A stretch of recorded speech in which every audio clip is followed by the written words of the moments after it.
आणि म्हणूनच तर तुम्ही आलात ना विचारपूस करायला. राजश्री, थँक्यू. नाही, बरं वाटलं तुम्ही आलात ते.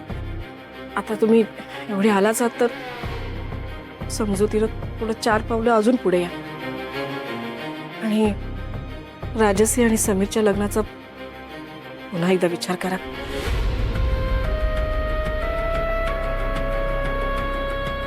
हे बघा भडकमकर, मला मान्य आहे सलीलची चूक आहे ना, आहेच, पण ती चूक आहे हो.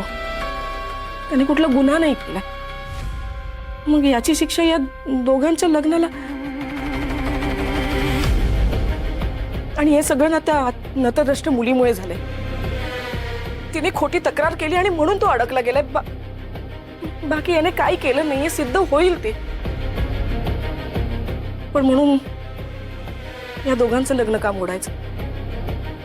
भडकमकर ऐका ना, अहो, आमच्या भावकीमध्ये या दोघांच्या लग्नाची चर्चा चालू आहे. आणि जर हे लग्न मोडलं ना तर आम्ही कोणालाच तोंड नाही दाखवू शकणार.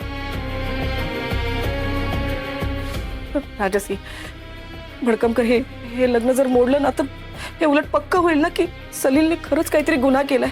आयुष्यभर शिक्कामोर्तब होईल. असं होऊ देऊ नका.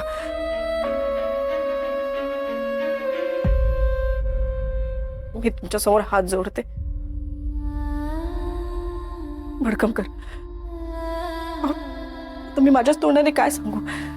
मला तर माहिती आहे मी काय बाई येते, तरी सुद्धा तुमच्या पुढे हात पसरते, पदर पसरते. पण हे जुळलेलं नातं तुम्ही तोडू नका भडकमकर.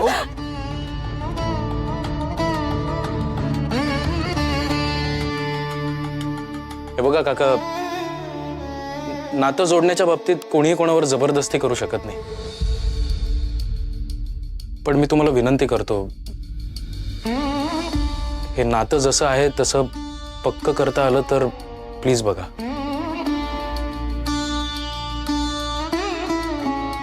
काय गोष्टी आता खूप पुढे गेल्या तो. आणि हे लग्न झालं नाही तर भावकीकडून खूप ऐकून घ्यावं लागेल आई बाबांना. आणि आई म्हणते ते पण बरोबरच आहे. म्हणजे हे लग्न झालं नाही तर सलील गुन्हेगार या गोष्टीला शिक्कामोर्तब होऊ शकतो. हो पप्पा, म्हणजे तसंही तुम्ही समीरकडे बघूनच लग्नाला हो म्हणाला होतात ना. दुसऱ्या कोणाकडून काही एक्सपेक्टेशन्स नव्हत्याच तुमच्या. आणि समीर बघा ना, समीर जसा आहे तसाच आहे. आणि शिवाय हा पण बाहेर आलाय, आता जामीन मिळालाय ह्याला.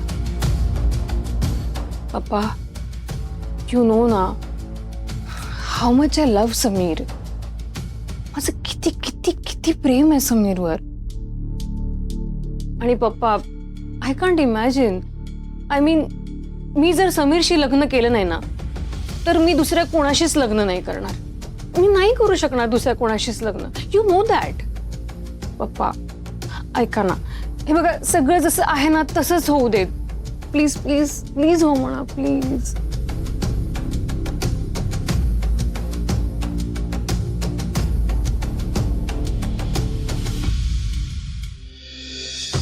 ठीक आहे.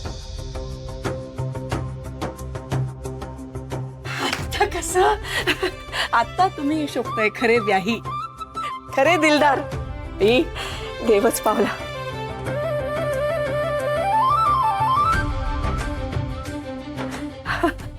आता पुन्हा कुठलं तरी विघ्न यायचे आहेत ना, आपण यांचा सुपारी फोडण्याचा कार्यक्रम उरकून टाकू. 8 मार्च, 8 तारीख हा चांगला मुहूर्त आहे. 8. I am so happy.